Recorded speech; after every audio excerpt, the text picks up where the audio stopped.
This is the wrong envelope. I'm panicking because I've accidentally taken CEO Steve Cross's personal documents instead of the quarterly reports I was supposed to deliver. If he finds out I've seen his private files, I'm fired. I'm Parker Williams, 24 years old, and I've only been working at Quantum Industries for 3 months. Data entry clerk. Nothing special. This morning I went to deliver files to Steve's office on the 47th floor, but there were 2 similar brown envelopes on the reception desk. In my rush, I grabbed the wrong one. The envelope in my hands contains Steve's private investment plans, personal medical appointments, and confidential meeting schedules. The worst part? I left my actual quarterly reports on his desk with my handwritten notes and personal contact details at the bottom. Shit. I'm standing in the corridor staring at this envelope. It even contains details about Steve's upcoming surgery, something about a spine issue. This information is so personal that my job is definitely gone. I considered going back to the office, but Maya, his assistant, saw me and gave me a suspicious look. I quickly left the building, hoping Steve would be too busy to notice. But luck isn't on my side. The morning had started normally enough.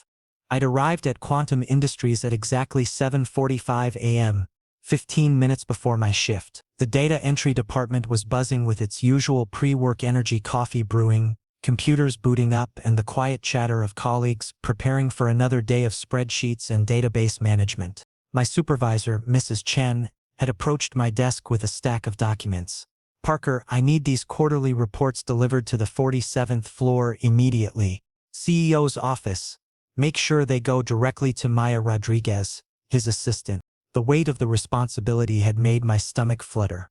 In 3 months of working here, I'd never been asked to deliver anything above the 20th floor, let alone to the CEO's office. Steve Cross was legendary in the company.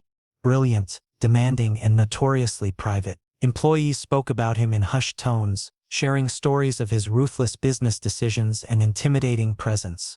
I'd taken the elevator to the 47th floor, my reflection staring back at me in the polished steel doors. My cheap suit looked even cheaper under the elevator's harsh lighting, and I'd run my fingers through my brown hair, trying to make it look presentable. The executive floor was a different world entirely. Marble flooring replaced the standard corporate carpet, and floor-to-ceiling windows offered breathtaking views of the city skyline. The reception area was pristine, with modern furniture that probably cost more than my monthly salary. Maya Rodriguez sat behind an elegant desk, her perfectly styled black hair and professional demeanor making her look like she belonged in a fashion magazine rather than an office. She'd looked up as I approached, her dark eyes assessing me with practiced efficiency. "Quarterly reports from the data entry department," I'd announced, trying to sound more confident than I felt. She'd nodded toward her desk. "Just place them there. I'll review them before giving them to Mr. Cross." That's where everything went wrong. Maya's desk had 2 identical brown envelopes, both sealed, both official-looking. In my nervousness, I'd placed my reports down and grabbed what I thought was my delivery receipt. Instead, I'd taken one of the sealed envelopes. I hadn't realized my mistake until I was back in the elevator, looking at the envelope in my hands. The label wasn't in the standard company format. Instead, it was marked Confidential S. Cross Personal in bold, red letters. My hands had started shaking as I read the partial contents through the slightly open seal. Investment portfolios with 7-figure amounts. Medical appointments with specialists. Board meeting schedules marked eyes only. Even worse, there were personal notes in Steve's handwriting, observations about board members, strategic thoughts, and what looked like therapy session appointments. The realization hit me like a truck. I was holding the most private aspects of Steve Cross's life in my hands. Information that could destroy careers, influence stock prices, or provide insider knowledge that was probably illegal for me to possess.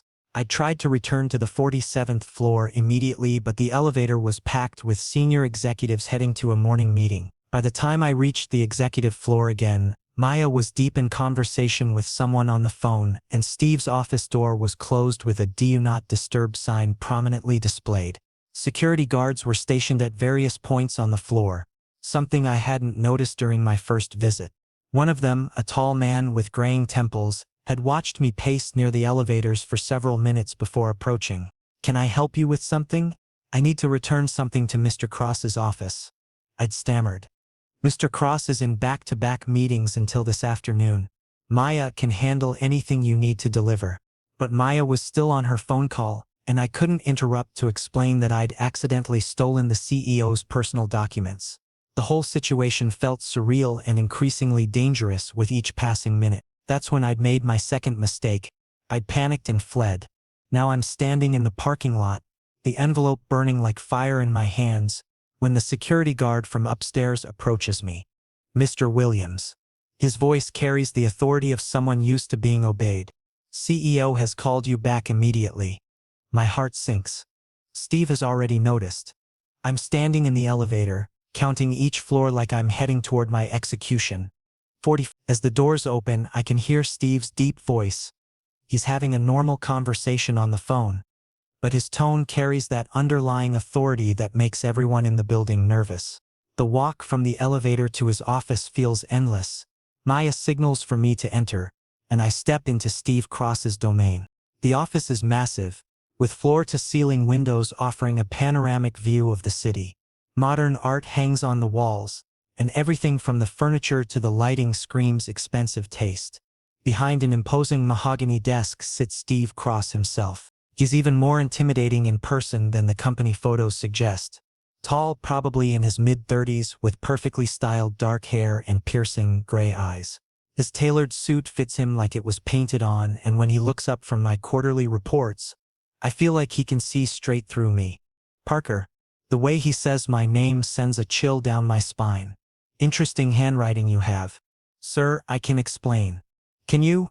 He slowly stands, holding my reports. These are very thorough notes. Personal observations about company trends. I realize he doesn't know yet that I've taken his personal documents. He's only looking at my reports that I accidentally left behind. And this envelope you left behind. He gives me a mysterious smile that makes my stomach flip. We'll discuss it tomorrow. 8 a.m. sharp. Wait, tomorrow? Why isn't he firing me right now? Do you know what you have? That's Steve's first question when I enter his office at exactly 8 a.m. the next morning. I've spent the entire night thinking, and I finally decided to confess honestly. Sir, I accidentally took your personal documents yesterday. I'm really sorry. Personal documents? His eyebrow raises, and he looks amused. You mean my investment portfolio? My medical appointments? My private meeting schedules with board members? Yes, sir. I'll return everything right now and… Where are they? His voice suddenly becomes serious. I place the envelope on the table. I didn't look at anything, sir, I swear. Just accidentally. But you did see them. He opens the envelope and checks the contents. Everything is intact. You saw my surgery appointment. My private investments. Confidential board meeting details. My throat is dry. Sir, I promise I won't tell anyone. I know you won't. He sits back in his chair and calmly picks up my quarterly reports. Because you're going to work directly with me now. Sir, security risk, Parker. You have access to information that could damage this company. I need to keep an eye on you. But his tone suggests something else entirely. The night before had been torture. I'd barely slept, running through every possible scenario in my head. Getting fired was the best case outcome. Worst case involved lawsuits, criminal charges, and my career being destroyed before it even started. I'd arrived at the office 30 minutes early, my stomach churning with anxiety. The data entry department felt different now, like I no longer belonged there. My colleagues chatted about their weekend plans while I sat frozen at my desk, watching the clock tick toward my appointment with destiny. Mrs. Chen had noticed my distress. Everything okay, Parker? You look like you've seen a ghost. Just nervous about the CEO meeting, I'd managed to say. CEO meeting? Her eyebrows had shot up.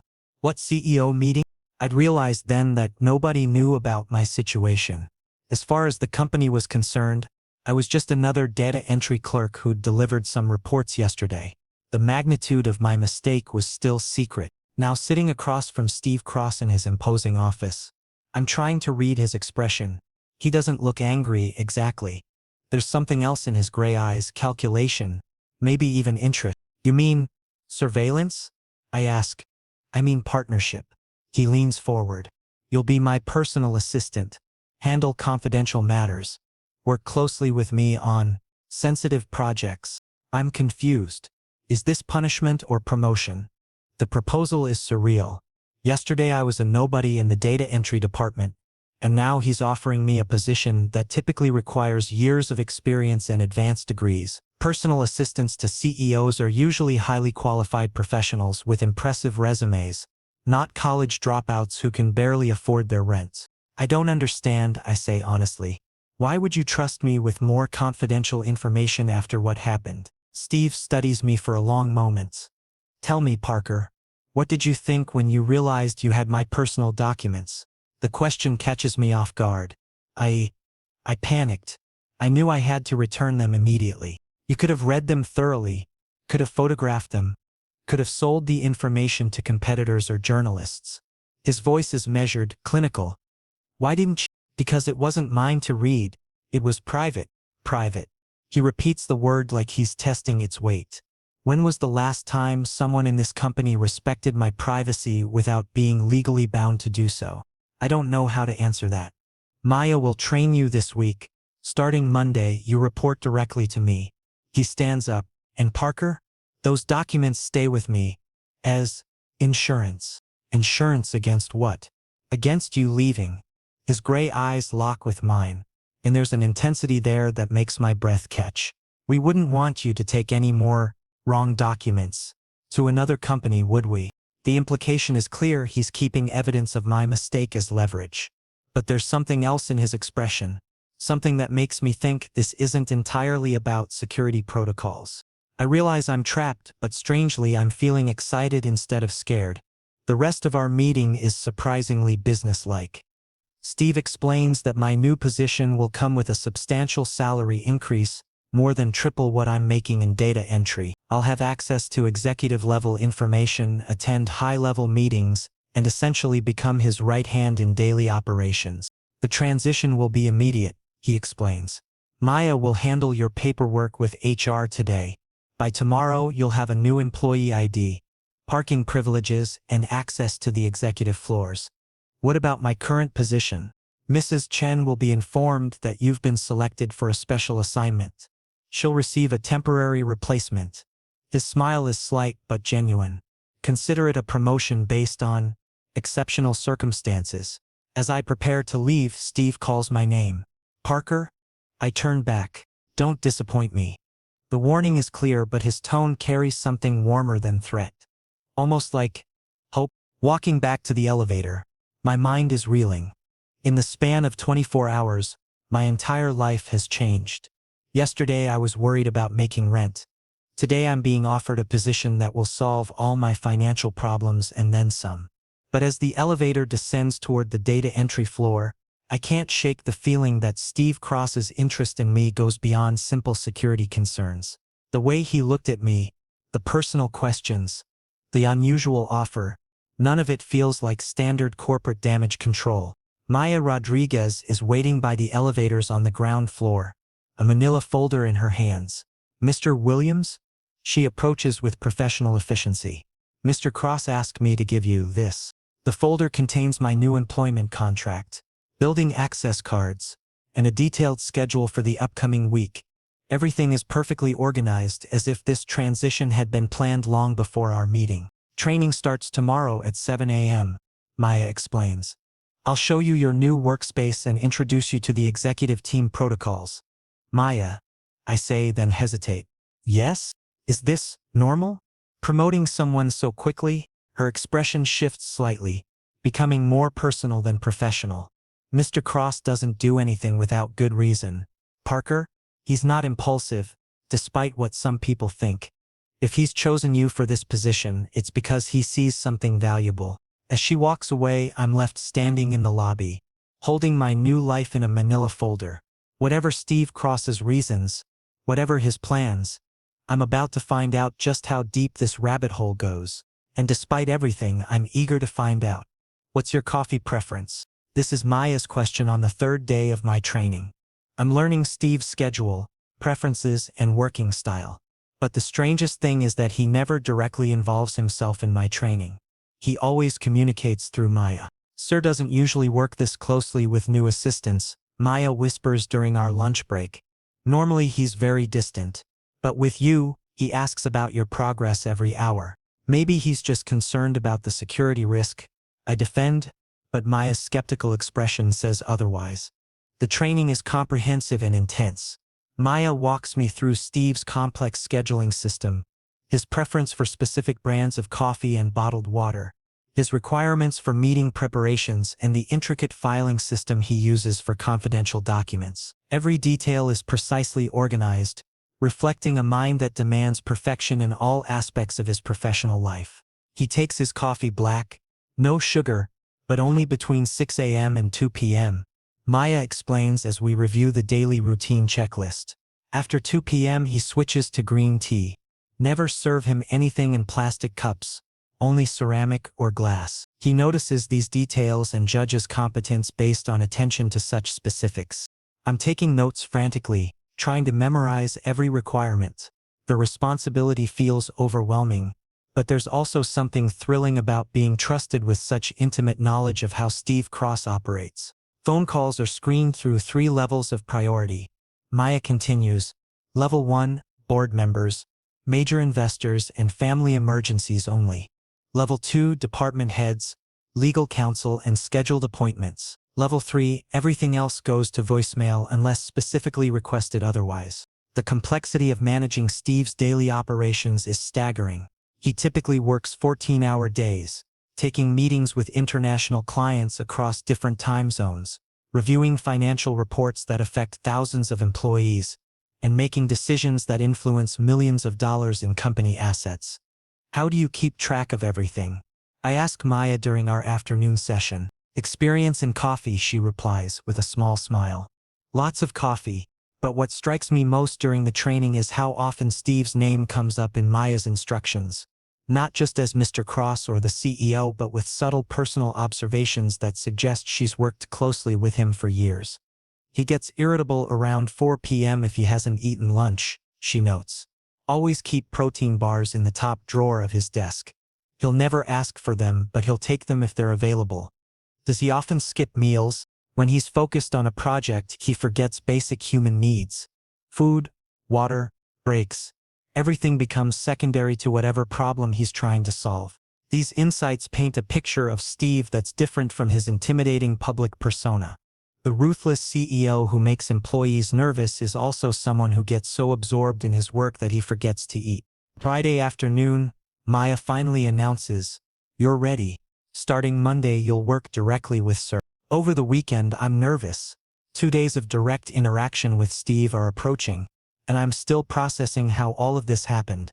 I spend Saturday shopping for professional clothes with my upcoming salary increase, trying to build a wardrobe that won't embarrass me in executive meetings. Sunday is spent reviewing all of Maya's training notes and practicing the scheduling software until I can navigate it blindfolded.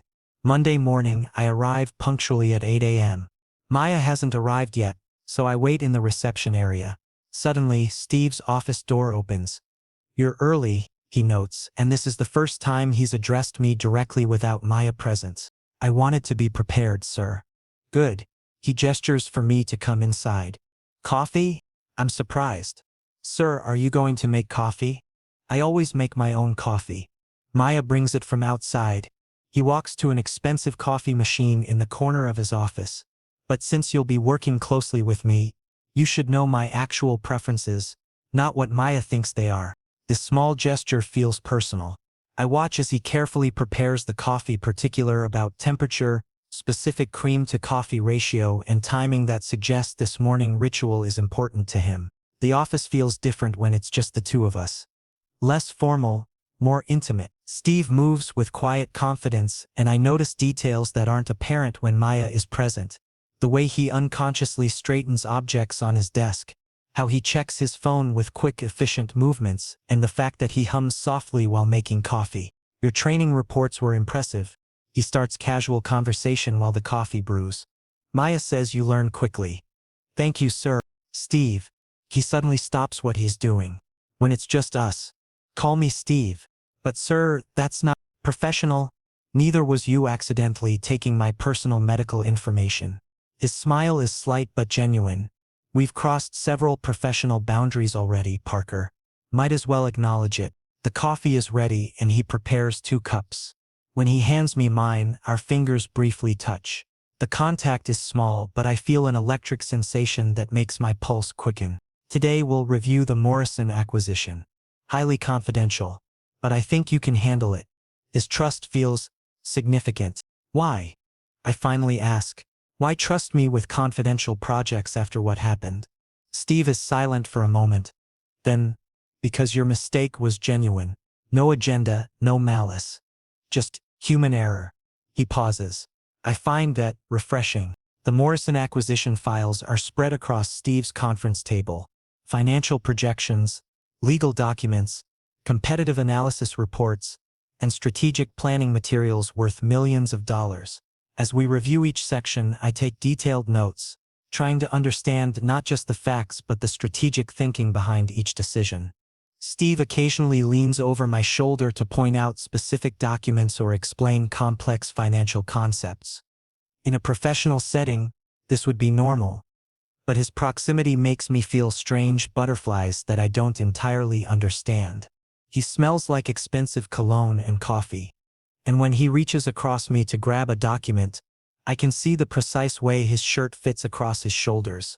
These observations feel inappropriate, but I can't seem to stop myself from noticing.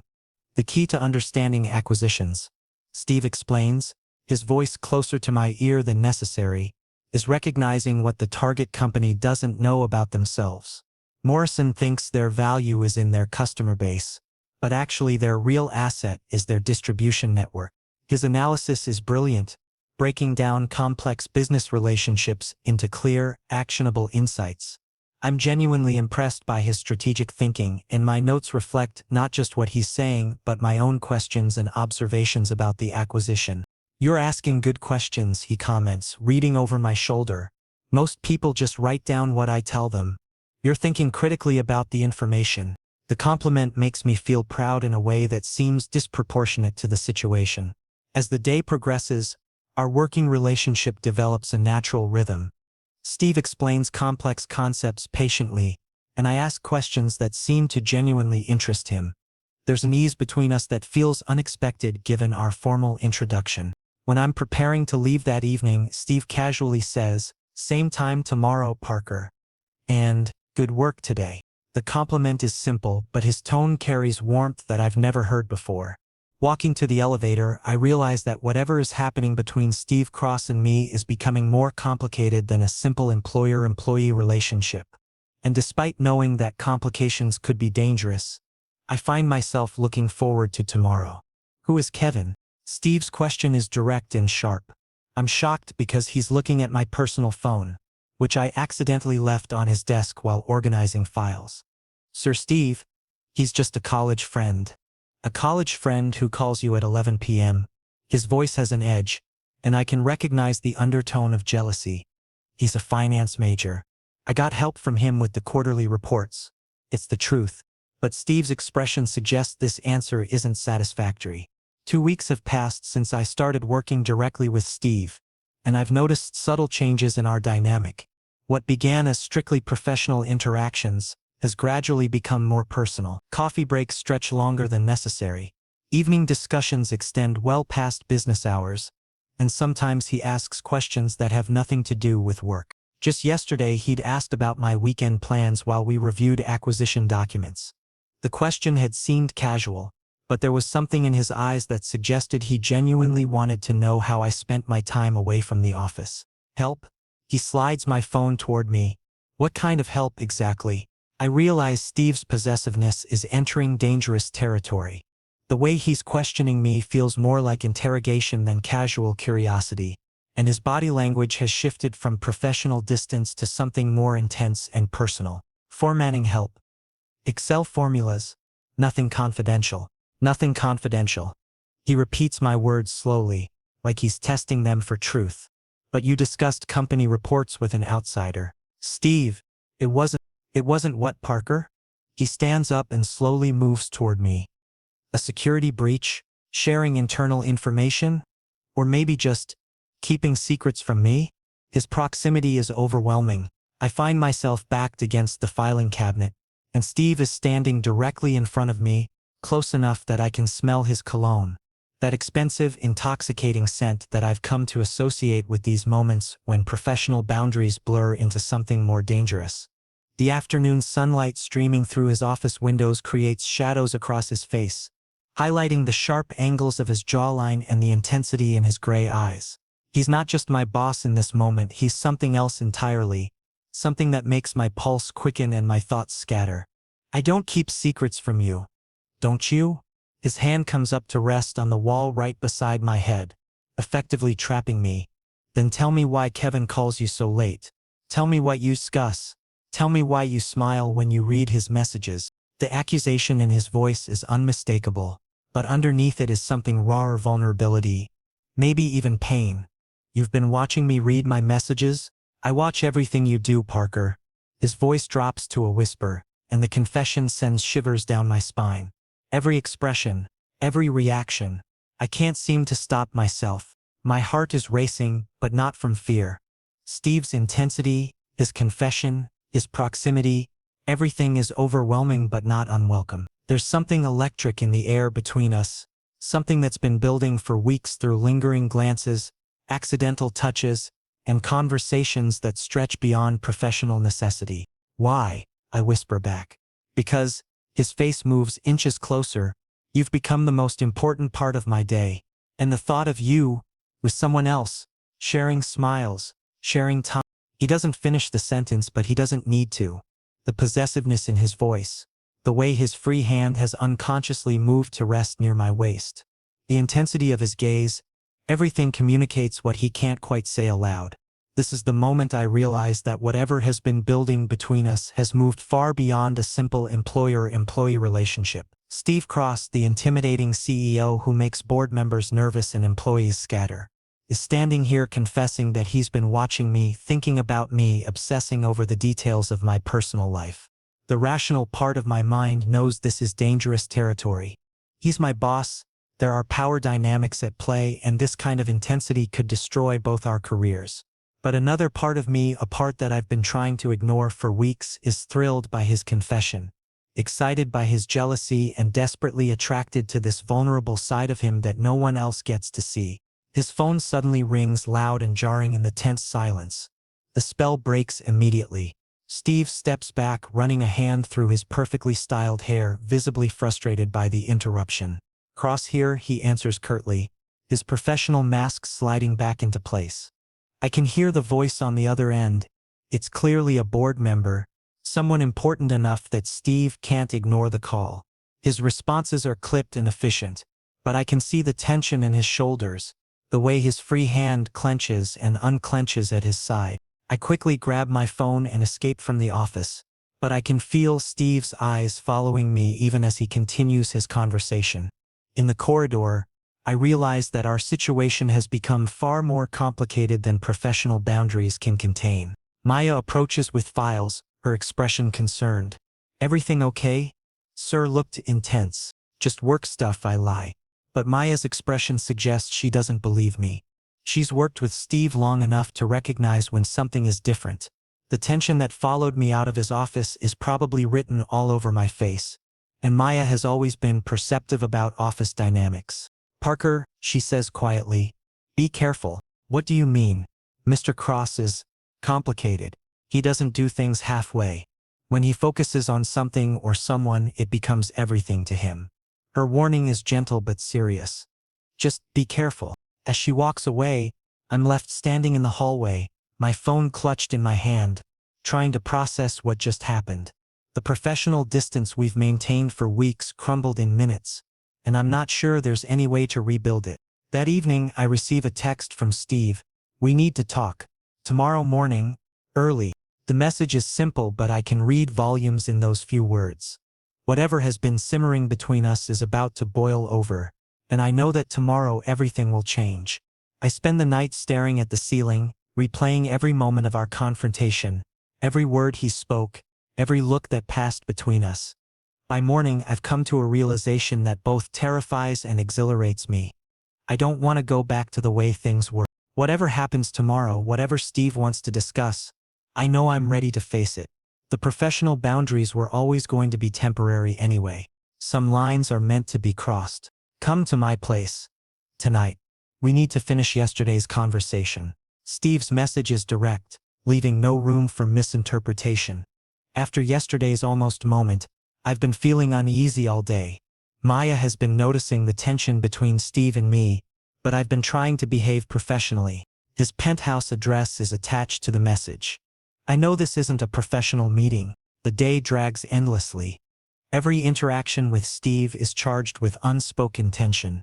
During our morning meeting about the quarterly projections, he maintains professional distance, but I catch him watching me when he thinks I'm not looking. When I hand him documents, he's careful not to let our fingers touch, as if he's afraid of what might happen if we make contact. Maya notices the change immediately. You two are acting strange today, she observes during lunch break. Did something happen? Nothing happened, I lie, but even I can hear how unconvincing I sound. Parker, she says gently, I've worked with Mr. Cross for 5 years. I know when something is different. I want to confide in her, but I'm not even sure what I'd say. That my boss might have feelings for me, that I might have feelings for him too, that we came dangerously close to crossing every professional boundary yesterday. The afternoon crawls by with excruciating slowness. Steve and I exchange necessary work communications, but there's an undercurrent of anticipation that makes every interaction feel significant. When he asks me to review the Morrison files, his voice is carefully neutral. When I bring him coffee, he thanks me without looking up from his computer. By 5 p.m. most of the office has cleared out, but I stay late, pretending to organize files while actually just killing time until I need to leave for Steve's apartment. The building grows quiet around me, and I realize I'm nervous in a way I haven't been since my first day working for him. Evening arrives, and I find myself standing outside his building, a luxury high-rise that screams wealth and success. The doorman knows about my visit and directs me to the private elevator that goes straight to the penthouse floor. Steve opens the apartment door before I can knock. He was waiting for me. He's changed from his business suit into casual jeans and a black shirt, but he still looks intimidatingly handsome. If anything, seeing him in casual clothes makes him seem more approachable and somehow more dangerous at the same time. Come in. His voice is controlled, but I can sense the underlying tension. The apartment is impressive, floor-to-ceiling windows offering a breathtaking view of the city, modern furniture that probably cost more than my annual salary, and expensive artwork that speaks of refined taste. But I notice the personal touches too. Family photos on a side table, psychology books stacked on his coffee table, and classical music playing softly in the background. These details paint a picture of Steve that's different from his corporate persona. This is his private space, and he's letting me see parts of himself that he keeps hidden from the office world. Drink? He walks toward a well-stocked bar. I shouldn't. This conversation requires honesty. Parker, sometimes alcohol helps with that. He pours 2 glasses of expensive whiskey, the amber liquid catching the city lights streaming through the windows. I accept the drink, hoping liquid courage will help me navigate whatever is about to happen. When our fingers touch during the handover, I feel that same electric sensation that's been occurring more frequently between us. About yesterday, Steve begins without preamble, his voice carefully measured. I crossed lines, professional boundaries. I invaded your privacy. Steve, let me finish. He takes a sip of whiskey, then continues. I've been in the corporate world for 15 years. I know about power dynamics, appropriate workplace behavior, HR protocols, everything I've done with you. It's wrong. My heart sinks. Is he ending whatever this is between us? But he continues, and hope flickers in my chest. I can't seem to stop myself. He walks to the window, becoming a silhouette against the city lights. The view behind him is spectacular, but I'm focused entirely on the tension in his shoulders, the way he's holding himself like he's preparing for battle. That first day when you returned my documents and apologized so sincerely, most people lie to me, Parker. They tell me what they think I want to hear. But you were just real, genuine. The confession is raw, vulnerable in a way I never expected from the intimidating CEO who commands boardrooms and makes million-dollar decisions without hesitation. I should have returned your original reports and forgotten about it, Should have let HR handle the security breach protocol. There's a long pause. But I wanted to keep you close. Why? I finally ask. Because for the first time in my life, someone looked at me like I was just human. Not a position, not a bank account, not a stepping stone to advancement. Just Steve. He turns to face me, and the vulnerability in his eyes takes my breath away. And I became addicted to that feeling. The space between us decreases as he walks closer. I can see every detail of his face in the soft lighting. The slight lines around his eyes that speak of long hours and heavy responsibilities. The way his jaw tightens when he's trying to control his emotions. The intensity that makes him so compelling and so dangerous. The documents were an excuse. The security risk was an excuse. The truth is, his voice drops to barely above a whisper. I couldn't let you go. Steve, I know what you're thinking. Power imbalance. Workplace harassment. Inappropriate boss behavior. His voice cracks slightly, revealing just how much this confession is costing him. And you'd be right. But I'm being honest with you, Parker. For once in my life, I'm not calculating consequences or managing perceptions.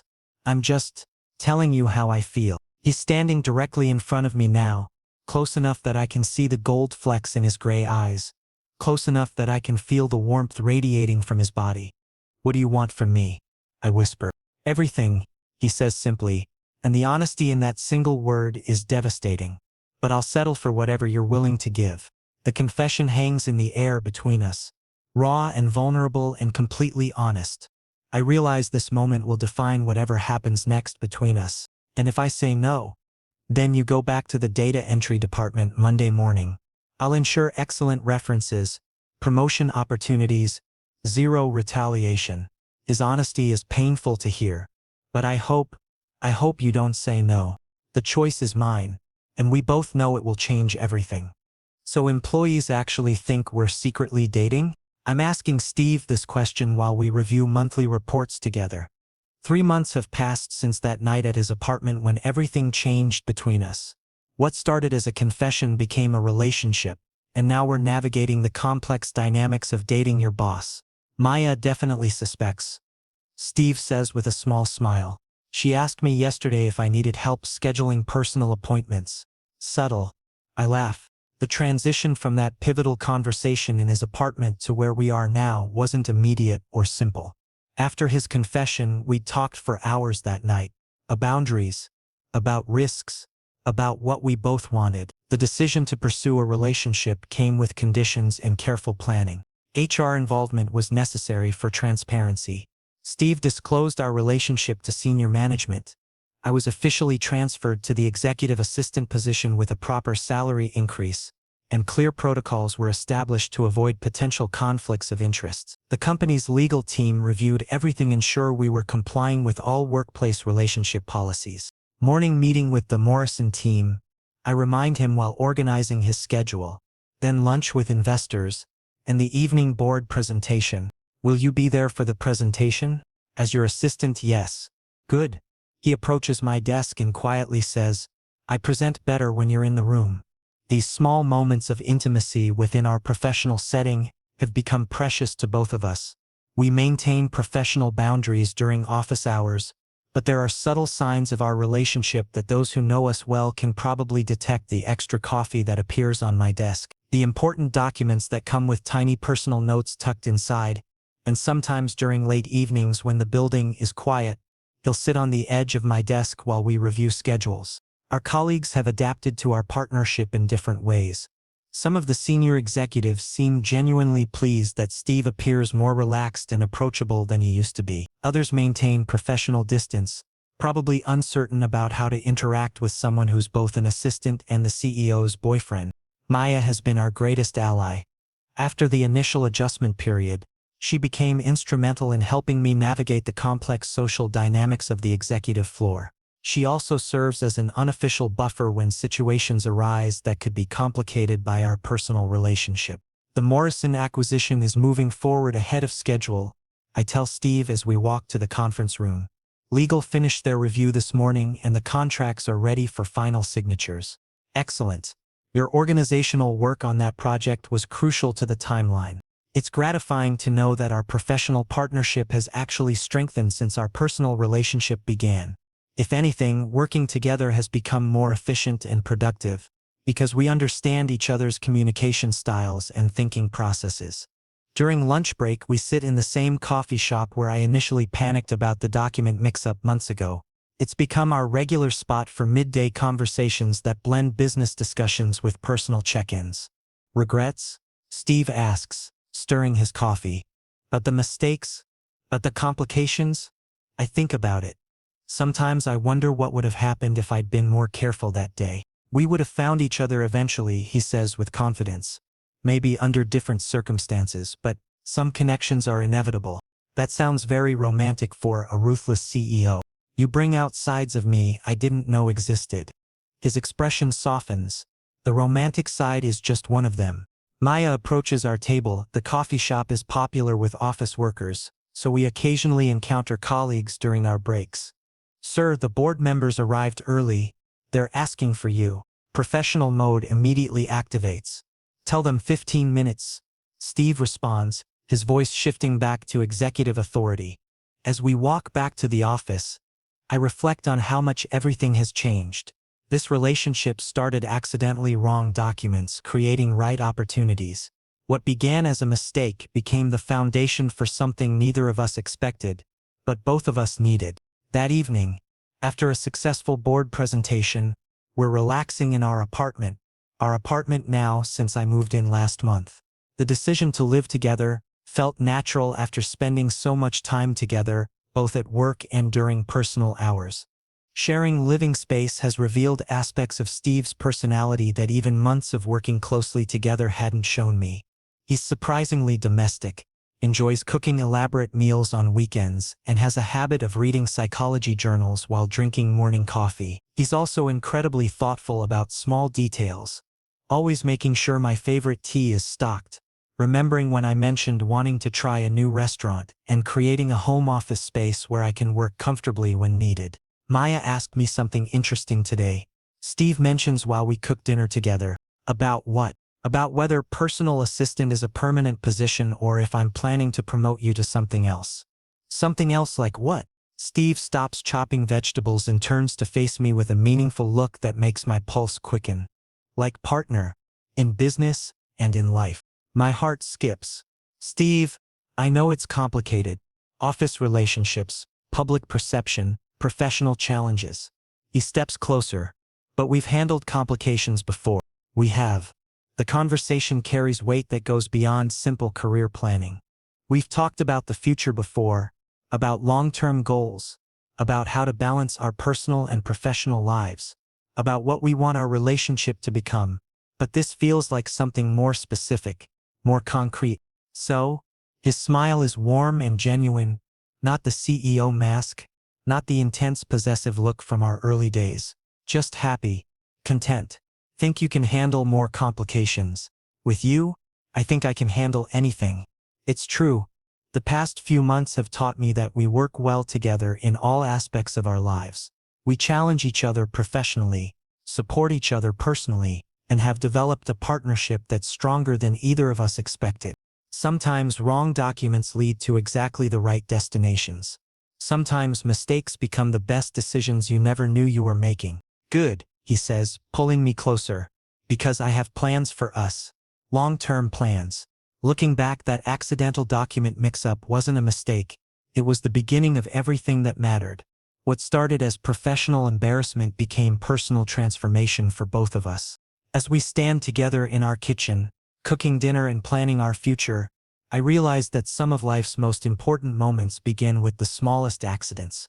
A wrong envelope.